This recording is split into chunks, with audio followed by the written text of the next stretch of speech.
But what I did is I formed the forearm with the elbow, which you want to leave intact, and the bicep. But the bicep, obviously, you want to cut free.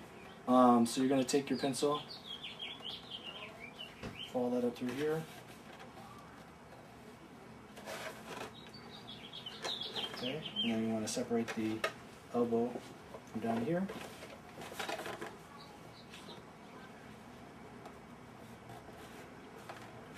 And basically this section here is what you're going to cut out. Okay? So you've got this area here is just kind of wasted area, but you want to also trim here. So what I recommend is after you cut here and you score across here, kind of push on this, and you'll get it to start to split where you've done the score. And once you've got that split and this split up to this point, you bring it forward and a little bit back, it'll just split right there also. As long as the trick is as long as you only make one pass. You make multiple passes, it's going to get confused when you try to rip things and it's going to rip in the wrong direction. So just be steady with your knife and do it. Doing it with the Dremel, unfortunately, what ends up happening is it removes a lot of material, it heats up the material, it makes really gummy edges. Then you got to spend more time sanding that clean. If you can do it with a carpenter's knife or an X-Acto knife, that'll give you much cleaner edges, a lot less work time. Because once you've just scored it free, then you can just take sandpaper around your edges and you're done. It'll save you a lot more time if you're comfortable working with that. Let's see here. What else should I explain on that? So we're leaving the elbow attached to the forearm. Bicep is separate. Oh, that's the other nice thing is, wherever in the left or right, that's going to become the top of your bicep. Okay, because where's this piece here? All right, so again, this is the back half of the bicep. Okay, the back half of the forearm. If you notice, it's slightly curved. Okay, because this is actually, I'm sorry, not the back. This is actually the front. And by having it just slightly curved, that gives you the ability to move your arm just a little bit more. So it's kind of, I guess you put it at an angle. See, it's flat here, but it's slightly angled here. So you want to make sure you've got that at the top. So I've indicated it. Pretty simple again. You know, the whole pencil line right here to separate the two parts, separating it here. But when these two halves go together on the joints, it's quite large for the arms. Okay. Unlike the lower legs or most of the other parts, they're pretty much probably going to be where you're going to want the lines to be, except for the arms. I left them a little bit larger because a lot of guys have larger biceps, smaller biceps, larger forearms, so forth. I literally had to cut about an inch in total, so you're doing about a ½ inch on one side and about a ½ inch on the other to bring this in a lot more. If you want to try to achieve a nice round bicep. Okay, if you just put these two parts together, you're going to have an oval. Okay, if that's where your arms are, that's where they are. But if you can try to get the full circle, that'll just keep the look closer to the animated series. And again, a lot of it has to do with proportion. So a lot of it just depends on your body. So try to keep that in mind. If you can always make this smaller, go for it. But when it comes to the forearms, a couple things you can do. I've designed it so it has these recessed tabs here. Okay, you can leave that side open. Okay, so you'll make it seamless on one side, on the smooth side, and gluing this half, but leaving this part completely open. Let me find this one right here. Okay. So this is, I guess it doesn't matter which one does it. All right. So it's the same side. So the one side is completely seamless. The top part's seamless, but then this is split open. Okay. That is because if you get this really tight around your wrists, as they look, you still need room to get your hand in and your hand out.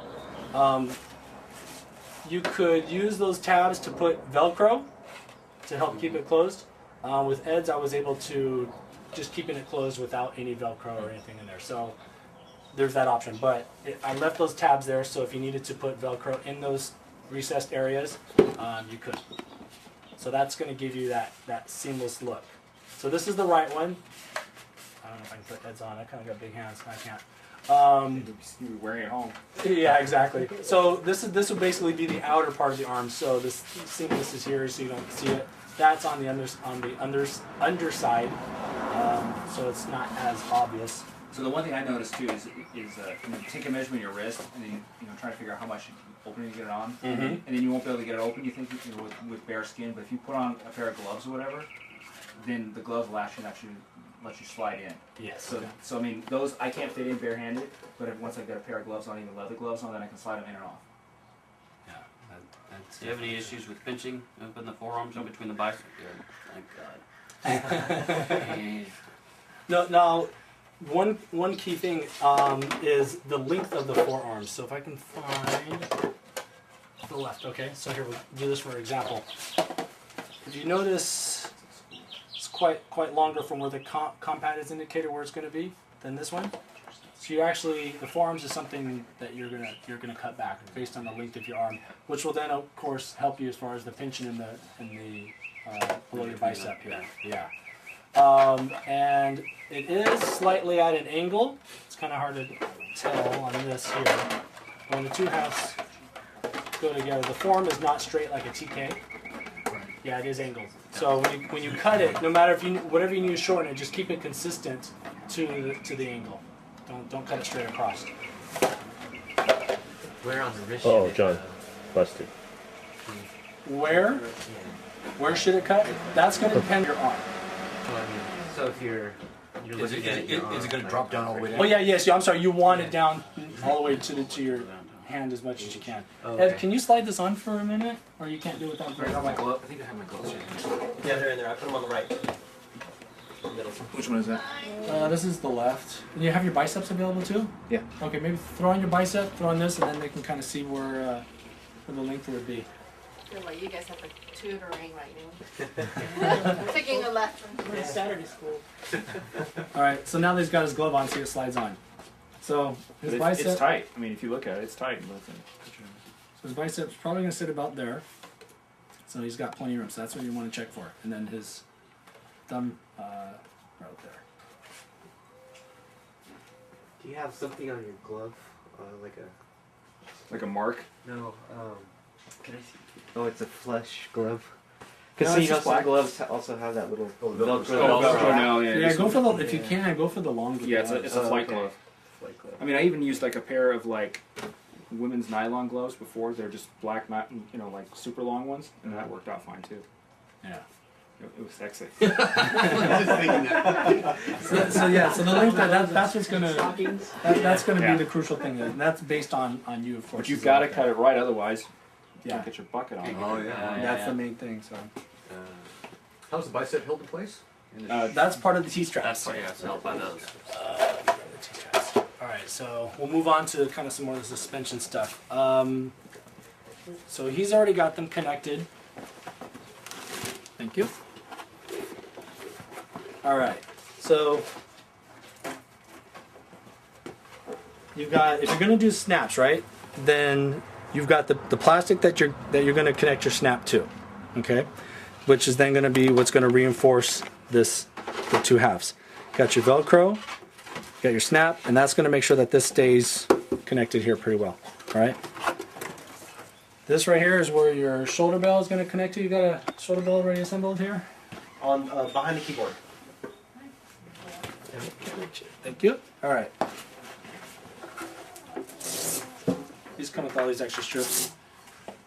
Don't exactly need them, so. All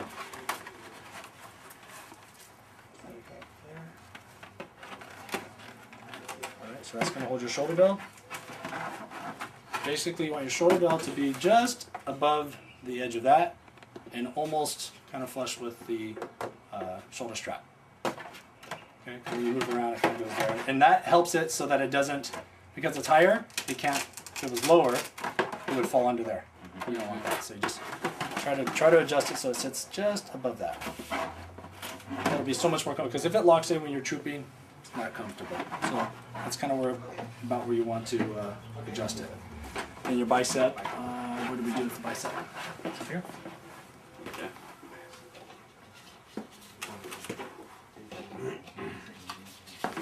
So you got a piece of Velcro on the inside there. When you're wearing it, it's kind of easier to have a handler take the strap down through the trapezoid area, and then turn it and press it to the side here. If they try pulling it down, it's going to snag. It's never going to get placed where you want it to be. And that's pretty much as bicep goes. Depending on your arm, I mean, you might have it hanging down more, or so all that depends on you. If you can get away with having a little bit of gap between your shoulder belt and your bicep, when the body's in it, it looks right. Then that's pretty much how they wore it in the animated series. It doesn't really sit up underneath the shoulder bells like TK does. It's pretty much just either flush with the bottom or a little bit larger gap. But we don't have the long arms that the animated characters have, so we can't all achieve that, animated look. But that's what you want. Is that shoulder belt double walled? Yes, that's another little thing I invented for this animated series to create the offset. So you don't have to worry about putting any shoulder pads. You get the big bulky look. It actually already creates about a 2.5 inch thickness. Cool. For that, and it's like a little drum set. So what it is this is the.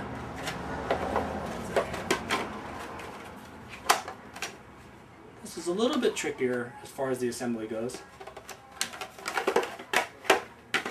Alright, so you've got your shoulder bell, or shoulder guard, or whatever I ended up calling the piece, and then your inner risers. You can see the slope in it. Okay? So this part is what's actually touching your shoulder on the inside. This other part is just air in between here. It's just going to give you that pop glow. Okay, so the assembly of this one. Okay, watch this one pretty close. Down in here is where you're going to want to sand, and the edge in here is where you're going to want to sand. Okay, put some CA glue down there. Drop this down in there. Hold it down there. Okay, just hold it there. Make sure it's totally kicked. Then you're going to drop CA glue all around this edge here. Okay, try to make sure it's totally tight. Push it down here again. Make sure this thing now becomes solid. All right.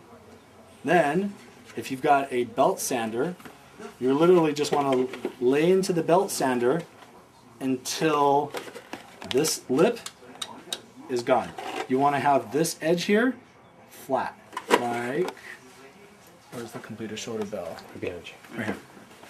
So it's like that. Okay. Okay? So that's going to give the illusion of the thickness of the shoulder bell. So that lip there just gives you a little bit of something to glue. You want the glue to run down in there, and that's when you're going to sand. Then you're going to go around the belt sander and sand all of it, and again down here, get rid of this extra lip here so it looks like this down here. Now the edges is going to be kind of thin. Not much you can do about that, but the thickness of the top and the bottom is probably what's most visible, and that's how you achieve the offset that you want and the illusion of the thickness that you want in the shoulder belt. Cool. Okay, and if you need to go through and use any Bondo to seam it all up a little bit more, go for it. Trying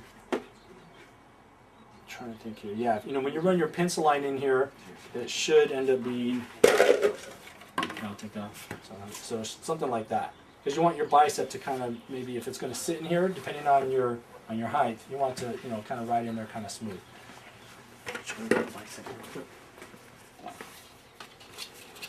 So if you're a little bit shorter, your biceps going to be inside your shoulder belt like that. So you just kind of want that to. Well, if you're taller, then you don't need to worry about that. But you still want to try to keep that thickness. It's gonna put it over here. Okay. Better angle. Yeah, so it's lightweight. You don't have to buy any extra No, padding. yeah. A lot of people use like knee pads. Cut that.